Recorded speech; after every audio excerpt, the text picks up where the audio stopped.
ಶಿವಮೊಗ್ಗ ನಗರದ ಅತ್ಯಂತ ಕೇಂದ್ರ ಸ್ಥಳದಲ್ಲಿರ್ತಕ್ಕಂಥ SKM ಪ್ಲಾಜಾ ಅಥವಾ ಸುಲ್ತಾನ್ ಗೋಲ್ಡ್ ಬಿಲ್ಡಿಂಗ್ ಏನಿದೆ, ಆ ಜಾಗ ಪಾಲಿಕೆ ಜಾಗ ಅಂತ ಹೇಳಿ ಹಿಂದೆ 2 ಬಾರಿ ಹೈಕೋರ್ಟ್ ತೀರ್ಮಾನ ಮಾಡಿದೆ. 1969ರಲ್ಲಿ, 2000 ಇಸ್ವಿನಲ್ಲಿ.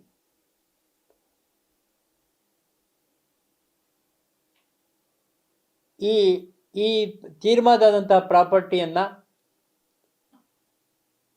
ತಮ್ಮ ಅಧಿಕಾರದ ದುರುಪಯೋಗಪಡಿಸಿಕೊಂಡು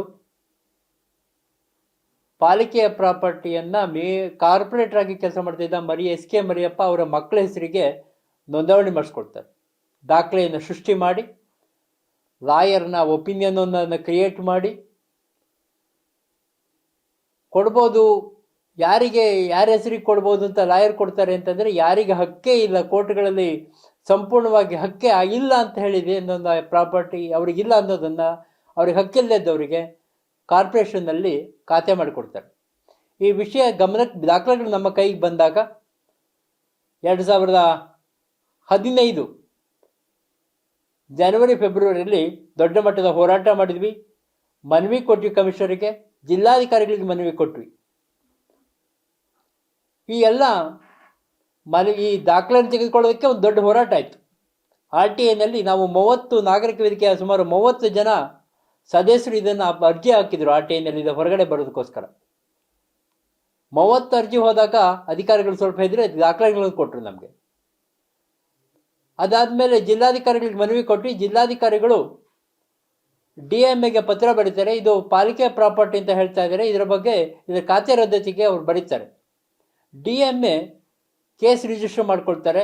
DMAನಲ್ಲಿ 2017ರಲ್ಲಿ ಅದು ಪಾಲಿಕೆ ಪ್ರಾಪರ್ಟಿ ಅಂತ ಡೈರೆಕ್ಟರ್ ಆಫ್ ಮುನ್ಸಿಪಲ್ ಅಡ್ಮಿನಿಸ್ಟ್ರೇಷನ್ ತೀರ್ಮಾನ ಕೊಡ್ತಾರೆ. ಅದರ ವಿರುದ್ಧ ಶರತ್ ಮತ್ತು ಅಭಿಲಾಷ್,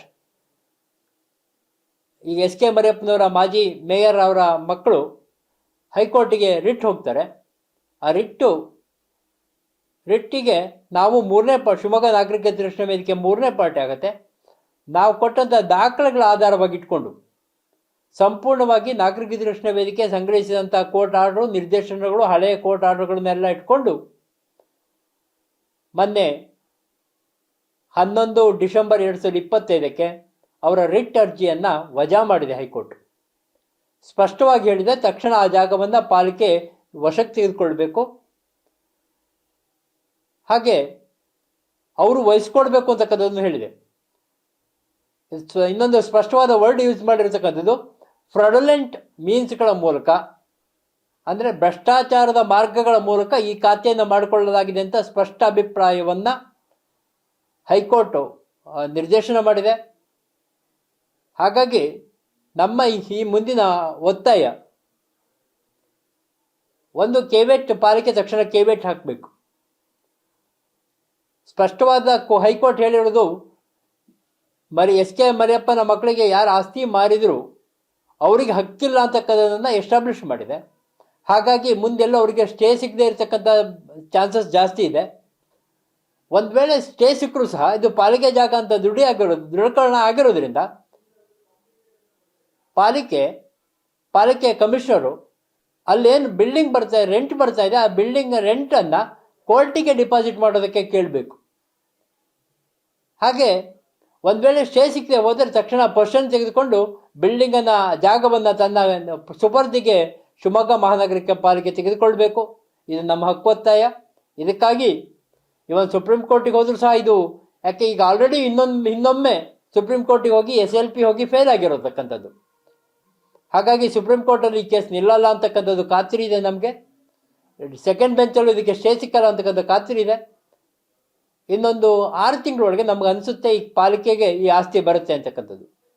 ಇದು ಭ್ರಷ್ಟಾಚಾರಕ್ಕೆ, ಅಕ್ರಮಗಳಿಗೆ ಒಂದು ದೊಡ್ಡ ಗಂಟೆ, ದೊಡ್ಡ ಎಚ್ಚರಿಕೆಯ ಗಂಟೆ ಅಂತಕ್ಕಂಥದ್ದನ್ನು ಹೇಳೋದಕ್ಕೆ ನಾಗರಿಕ ರಕ್ಷಣಾ ವೇದಿಕೆ ಇಷ್ಟಪಡುತ್ತೆ. ಈ ಥರದ ಅಕ್ರಮಗಳಾಗದೆ ಹೋದಾಗೆ, ಹಾಗೆ ಈ ಅಕ್ರಮದಲ್ಲಿ ಭಾಗದ ಅಧಿಕಾರಿಗಳ ಮೇಲೆ ಈಗ ಆಲ್ರೆಡಿ ಹಿಂದಿನ ಜಿಲ್ಲಾಧಿಕಾರಿಗಳೇ 2017ರಲ್ಲಿ ಯಾರ್ಯಾರು ಇದರೊಳಗೆ ಭಾಗಿಯಾಗಿದ್ದಾರೆ ಅಂತಕ್ಕಂಥ ವರದಿ ಕೊಟ್ಟಿದ್ದಾರೆ ಅವರುಗಳ ಮೇಲೆ ಶಿಸ್ತು ಕ್ರಮ ಕೈಗೊಳ್ಳೋದಕ್ಕೆ ಸರ್ಕಾರ ಮುಂದಾಗಬೇಕು ಈ ಆದೇಶದ ಮೂಲಕ. ಅದಕ್ಕೂ ಸಹ ನಾವು ಒತ್ತಾಯ ಮಾಡ್ತೀವಿ. ಧನ್ಯವಾದಗಳು.